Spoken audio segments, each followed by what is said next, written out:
Hi hello ನಮಸ್ಕಾರ. ಏನ್ song Guru, O my god. ರಟಟಟಟ ರಟಟಟ.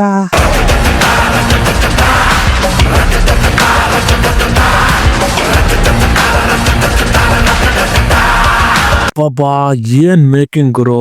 ಆ ಕಾಸ್ಟ್ಯೂಮ್ಸ್ ಏನು, ಆ ಕಿಂಗ್ ಕೂತ್ಕೊಳ್ಳೋ ಒಂದು ಚೇರ್ ಏನು, ಟೋಟಲಿ ಡಿ ಬಾಸ್ ಅವ್ರದ್ದು ಒಂದು ಅವರ. ಎಷ್ಟು ದಿನ ಆಗಿತ್ತು ಇಷ್ಟೊಂದು ಸ್ಟ್ರಾಂಗ್ ಆದ ಅವರನ ನೋಡಿ. ವಾವ್, ಜಸ್ಟ್ ಮೈಂಡ್ ಬ್ಲೋಯಿಂಗ್ ಗುರು. ಅಬ್ಬಬ್ಬಾ, lyrics, oh my god. Aniruddh Shastri just youngster ಗುರು.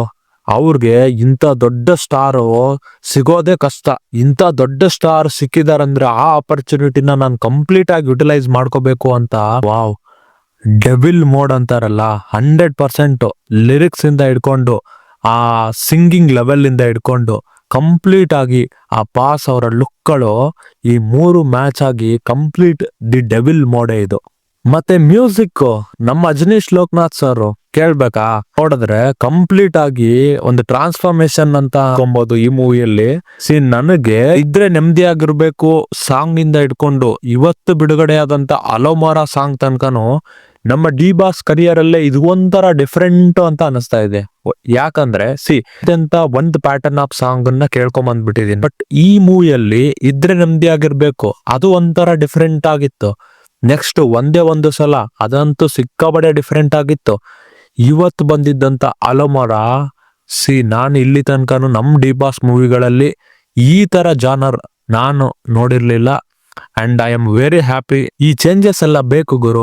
ಈ ಮೇಕ್ ಓವರ್ ಡಿಫ್ರೆಂಟ್ ಆಗಿರೋದು, ಆ lyrics and singing level change ಆಗಿರೋದು, ಆ ಮ್ಯೂಸಿಕ್ ಬೀಟ್ಸ್ ಚೇಂಜ್ ಆಗಿರೋದು, ಈ ಕಂಪ್ಲೀಟ್ ಟ್ರಾನ್ಸ್ಫಾರ್ಮೇಶನ್ ಪೀರಿಯಡ್ ಅಲ್ಲಿ ನಾವು ಆಲ್ರೆಡಿ ಇದೀವಿ.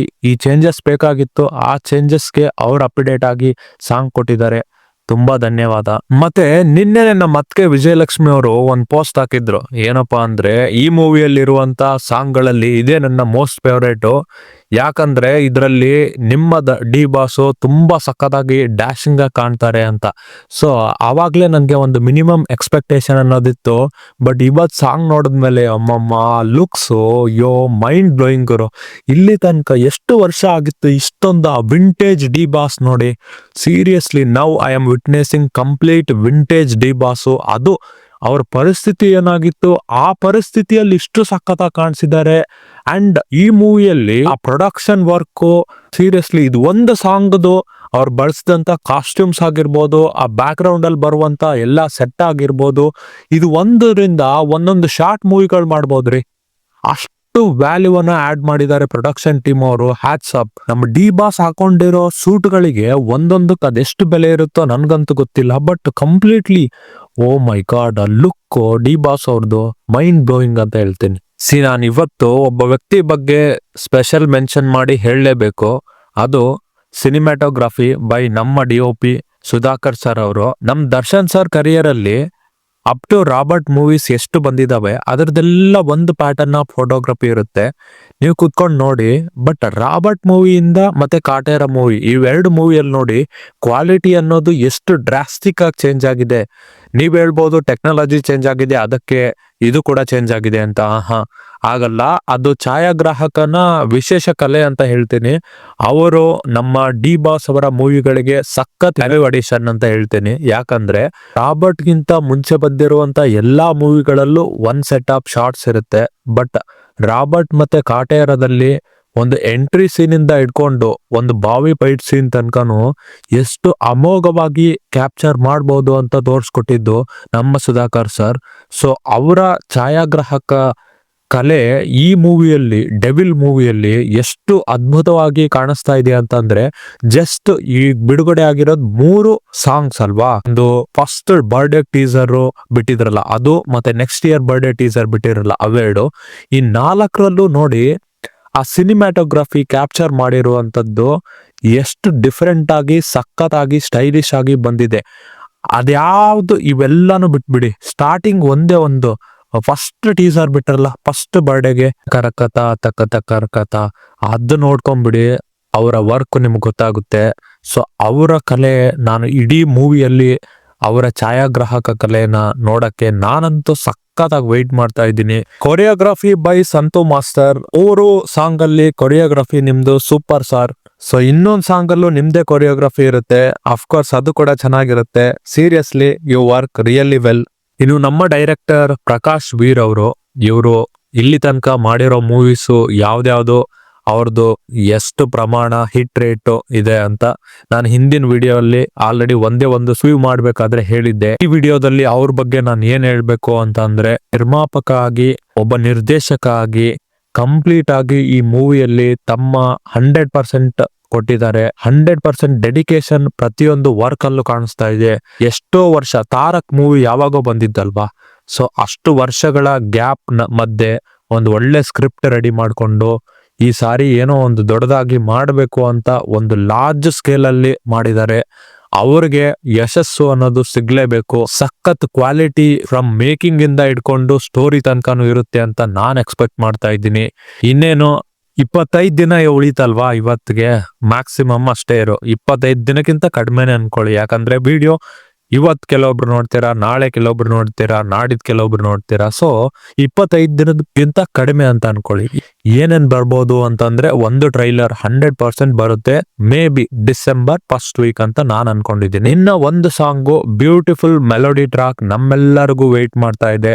ಅದು ಲಾಸ್ಟ್ ಅಂಡ್ ಬೆಸ್ಟ್ ಸಾಂಗ್ ಆಗಿರುತ್ತೆ. ಅಂಡ್ ಒಂದು ಸರ್ಪ್ರೈಸಿಂಗ್ ಪ್ಯಾಕೇಜ್ ಏನಪ್ಪಾ ಅಂದ್ರೆ, ಪುಣ್ಯಾತ್ಮ ಸಾಂಗು ಕಾಟೇರ ಮೂವಿಯಲ್ಲಿ ಎಲ್ಲೂ ರಿಲೀಸ್ ಆಗಿರ್ಲಿಲ್ಲ, ಬಟ್ ಡೈರೆಕ್ಟ್ ಆಗಿ ನಾವು ಥಿಯೇಟರ್ ಅಲ್ಲಿ ನೋಡಿದ್ವಿ. ಸೊ ಹಾಗೆ ಇದ್ರಲ್ಲೂ ಕೂಡ ಒಂದು ಸರ್ಪ್ರೈಸ್ ಸಖತ್ ಸಾಂಗ್ ಇದ್ದೇ ಇರುತ್ತೆ, ಎಮೋಷನಲ್ ಆಗಿರೋದು.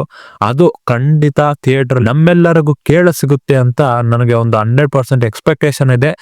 ಗೊತ್ತಿಲ್ಲ, ಬಟ್ ಖಂಡಿತ ಇದ್ದೇ ಇರುತ್ತೆ ಅಂತ ನಾನು ಅನ್ಕೊಂಡಿದ್ದೀನಿ. ಈ ಸಾಂಗ್ ಅಲ್ಲಿ ಮೋಸ್ಟ್ ನನಗೆ ಇಷ್ಟ ಆಗಿದ್ದು ಅಂತ ಅಂದ್ರೆ BGM ಅಂತೂ ಸೈಕ್ ಆಗಿದೆ. BGM ಗಿಂತಾನು ನಂಗೆ ಸಖತ್ ಅನ್ಸಿದ್ದು ಏನಪ್ಪಾ ಅಂದ್ರೆ, ಡಿ ಬಾಸ್ ಅವರ ಲುಕ್ಸು, ಆ ಕಾಸ್ಟ್ಯೂಮ್ಸು, ಅವರ ಮುಖದಲ್ಲಿ ಆ ಫೇಸ್ ಅಲ್ಲಿ ಬರುವಂತ ಅದೊಂದು ಸ್ವಾಗು, ಆ ಡೆವಿಲ್ ಮೋಡು ಸೂಪರ್ ಆಗಿತ್ತು. ಇನ್ನು ಈ ಸಾಂಗ್ ಅಲ್ಲಿ ಒಂದ್ 4-5 ಲೈನು ತುಂಬಾ ಅರ್ಥಗರ್ಭಿತವಾಗಿತ್ತು. ಅದ್ರ ಬಗ್ಗೆ ಇವಾಗ ಮಾತಾಡೋಣ. ಕಲಿಯುಗದಲ್ಲಿ ಕೃಷ್ಣ ಯಾರಲೆ, ಅಸಲಿ ಕಲಿ ಯಾರು ಹೇಳಲೆ. ಎಷ್ಟು ಸೂಪರ್ ಅಂದ್ರೆ ಈ ಲೈನ್ಸ್. ನಾವು ಬರೀ ಅವರನ್ನ ಆರಾಧನೆ ಮಾಡ್ತಾ ಇದೀವಿ, ಬಟ್ ರಿಯಲ್ ಆಗಿ ಅವರಲ್ಲಿದ್ದಂತ ಗುಣಗಳು ನಮ್ಮಲ್ಲಿ ಯಾರು ಇಲ್ಲ ಅನ್ನೋದು, ಯಾರು ಸಾಚ ಇಲ್ಲ ಅನ್ನೋದು ಹೇಳುವಂತ ಲೈನು ಇದು. ಸೂರ್ಯ ಚಂದ್ರ ಮಿಲನಾನೇ ಗ್ರಹಣ, ಸಿಹಿ ಮಾತಿನ ಹಿಂದೆ ಕಹಿ ಮರ್ಮ ಮೌನ. ಅಂದ್ರೆ 2 ದೈತ್ಯ ಶಕ್ತಿಗಳು ಒಟ್ಟಿಗೆ ಸೇರ್ಕೊಂಡಾಗ್ಲೇ ಅದೇನೋ ಒಂದು ಕೆಟ್ಟದ್ದಾಗುತ್ತೆ. ಹಾಗೆ ನಮ್ ಮುಂದೆ ಒಳ್ಳೊಳ್ಳೆ ನೈಸ್ ಮಾತಾಡ್ಕೊಂಡು ನಮಗ್ ಬೇಕಾದಂತ ಇಂಪಾರ್ಟೆಂಟ್ ಟೈಮ್ ಅಲ್ಲಿ ಮೌನವಾಗಿರ್ತಾರಲ್ಲ, ಈ 4 ಲೈನು ಸಮಾಜಕ್ಕೆ ತುಂಬಾ ಹೇಳುತ್ತೆ. ಅಂಡ್ ಹಿಂದೆ ಒಂದು ಬ್ಯಾಕ್ ಗ್ರೌಂಡ್ ಅಲ್ಲಿ BGM ಬರ್ತಾ ಇರುತ್ತೆ, ಅದು ಇಂಗ್ಲಿಷ್ ಅಲ್ಲಿ ಇರುತ್ತೆ. ಏನಪ್ಪಾ ಅಂದ್ರೆ ಅದು, if there is a will you will find a will. ಮನಸ್ಸಿದ್ರೆ ನಿಮಗೆ ರಾಕ್ಷಸ ಕೂಡ ಸಿಗ್ತಾನೆ ಅಂತೆ. And brace yourself you will find who is the real devil. ಅಂದ್ರೆ ನಿಮ್ಗೆ ರಿಯಲ್ ಡೆವಿಲ್ ಯಾರು ಅಂತ ಗೊತ್ತಾಗುತ್ತೆ. ಕಾಯ್ತಾ ಇರಿ. ಒಟ್ನಲ್ಲಿ ಸಾಂಗ್ ಅಂತೂ ಸಕ್ಕತ್ತಾಗಿ ಮೂಡ್ ಬಂದಿದೆ. ಲಿರಿಕ್ಸ್ ಇನ್ನೂ ಸ್ವಲ್ಪ ಬೆಟರ್ ಆಗ್ಬೋದಿತ್ತು ಅಂತ ಅನಿಸ್ತು. BGM ಅಂತೂ ಸೈಕ್ ಆಗಿದೆ. ಡಿ ಬಾಸ್ ಅವರ ವಿಂಟೇಜ್ ಲುಕ್ಸು, ಆ ಒಂದು ಫೇಶಿಯಲ್ ಎಕ್ಸ್ಪ್ರೆಷನ್ಸು, ಆ ಹಿಂದೆ ಬ್ಯಾಕ್ ಗ್ರೌಂಡ್ ಅಲ್ಲಿ ಬರುವಂತ ಲಾಫು ಸೂಪರ್ ಆಗಿತ್ತು. ನನ್ನ ಬೆಸ್ಟ್ ಪಾರ್ಟು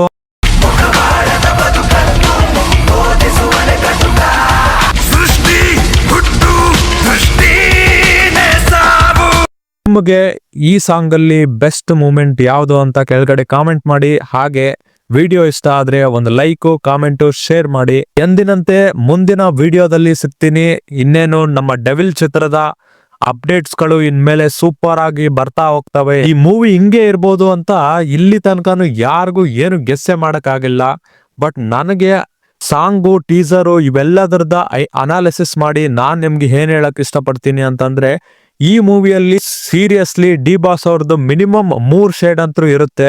3 ಶೇಡು ಇಲ್ಲ ಅಂದ್ರೂ 2 ಶೇಡ್ ಅಂತೂ ಇದ್ದೇ ಇರುತ್ತೆ. ಒಂದು ಒಳ್ಳೇದು, ಒಂದು ಕೆಟ್ಟದ್ದು. ಅಟ್ ದಿ ಎಂಡ್ ನಿರ್ದೇಶಕರು ಈ ಚಿತ್ರದಲ್ಲಿ ನಮ್ಗೆ ಏನ್ ಹೇಳಕ್ ಕೊಟ್ಟಿದ್ದಾರೆ, ಅದು ಸಮಾಜಕ್ಕೆ ಪ್ರಸ್ತುತ ಒಬ್ರಿಗೂ ಬೇಕಾಗಿರೋದು ಅಂತ ನಾನ್ ಅನ್ಕೊಂಡಿದ್ದೀನಿ. ಸೊ ಕಾಯೋಣ.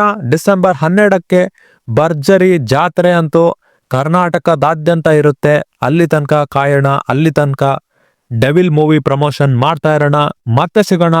ಜೈ ಡಿ ಬಾಸ್.